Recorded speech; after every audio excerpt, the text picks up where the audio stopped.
Halloween. You too. Speaking of Halloween and planning your costume, let's send it over to Mark with our next guest. Hi, Mark. I'm sorry, I need a half an hour with Neal Adams and Jamie Newbold here. Jamie is the owner of SoCal Comics.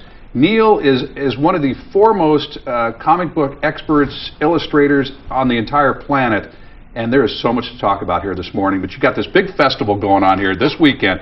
This is Comic-Con the way Comic-Con used to be. Well, Comic-Con has gotten so big and so gigantic that those people who began comic book conventions are a little bit jealous because they know how comic book conventions began. And they began at the El Cortez Hotel or Motel, and they moved outward into that and became this gigantic thing.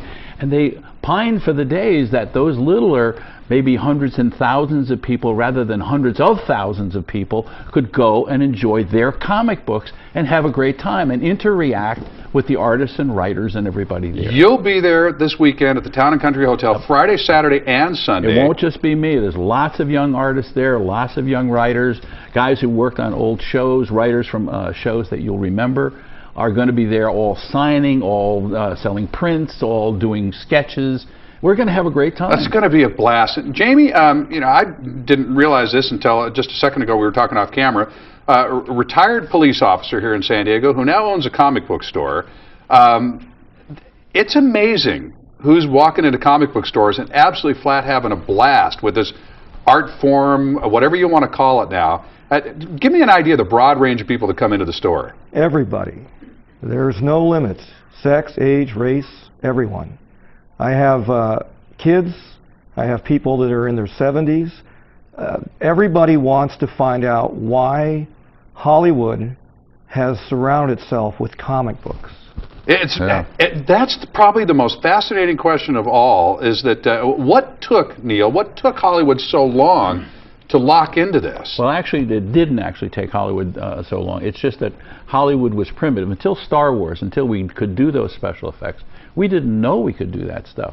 So Hollywood treated it as pop art. And really, remember the old Batman television show? Well, we were going to talk about this. Let's jump into it now, because I remember, you know, Adam West and Burt Ward. Wonderful show. It was wonderful. It was very campy, but that was not anywhere close to what Batman was originally supposed to be. And every kid in America knew it. So when I went to my editor at DC Comics as the show was kind of ending, and I said, you know, I'd like to draw Batman. He said, really, get out of my office. And I said, went down the hall to another editor, and he said, well, you can do Brave and Bold. I got Batman in Brave and Bold. So I started to do that, and I turned Batman back into what he originally was. Not that cartoon, campy character. Which you have nothing against. Which I have nothing. I love that about you. I love that show. But when Jill St. John said, jumped into a cyclotron, and Batman said, what a way to go-go, I thought, perhaps this was not exactly the Batman we were looking for. So the brooding character. Now, if we can get a shot of the board over here, and I'll give the director a chance to get on this, because what we're going to do is just talk about just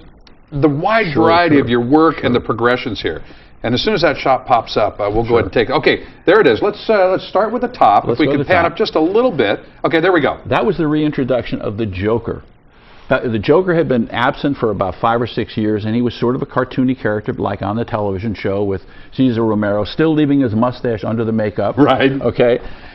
We reintroduced the Joker as a much more deadly character, which led to, obviously, the movie.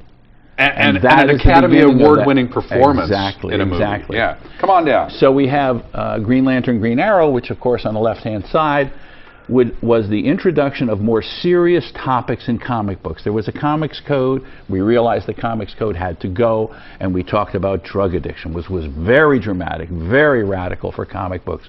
But everybody realized it's a child's medium and a teenager's medium and an adult medium. We should be talking about these things. And that's the first comic book that did. We had Superman over there. Superman is the iconic, of course, Superman that we sort of reintroduce every decade or so and let people know what he's doing. What saved the X-Men franchise down here on the bottom? What saved the X-Men franchise is that they were passing it out to everybody there and nobody cared about it. And I went into Stan Lee and I said, Stan, I'd like to do a comic book for you. I know I'm working for DC Comics. And Stan said, what do you want to work on? And I said, you know, what's your worst-selling title? And he said, the X-Men, we're going to cancel it in 2 issues. Oh, my gosh. I said, okay, I'll work on the X-Men. And Stan said, well, why you want to do that? And I said, well, Stan, you probably won't pay any attention to me with what I do on the X-Men. 11 issues later, they canceled it. And then they immediately brought it back. And it's, again, Hollywood has picked up on this as an amazing franchise that we all look forward to. Jamie, it's amazing how progressive comic books have become here and how they deal with this variety of serious topics while still having fun and being engaging. And this is, we do the best comics in the world, as Neal was telling me. All over the world. I mean, people know this. We're just now reintroducing them here in this country. I mean, who knows where this is going to go? There's no limit. The Hollywood and the creative juices of men like Neal Adams, who refuse to let things lie, keeps moving this hobby in new directions. Neal's holding a copy of the direction that comic books are going now.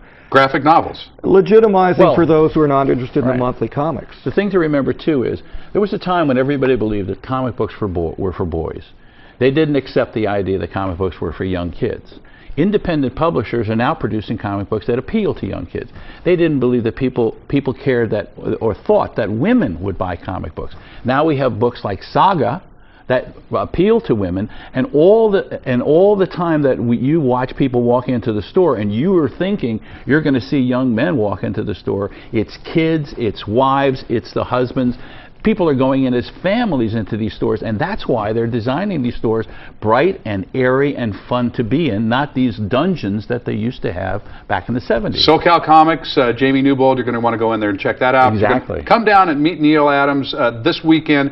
You meet him at the Town & Country Hotel for San Diego Comic Fest, Friday, Saturday, and Sunday. You can buy your tickets at the door. Bring the whole family on down. You also know this, if we have more time, and maybe next time you're here, we'll talk about this huge battle that you fought in order to make sure that illustrators got what was coming to them based on the billions of dollars that are now being generated from their work. Well, you know what? It's all turned around to be pretty nice, hasn't it? It sure has. And thanks for coming in. And we'll see you at the Town & Country this weekend. It's a pleasure. I'm going to slide on down there. It's a pleasure. I can't wait. Guys, thank you so much. Thanks for making time for us. Absolutely. All right, coming up. Black might be Batman's signature color, but our next guest says, you know, it just doesn't work for everyone. Okay, I find it very slimming. Why the style expert recommends ditching that little black dress.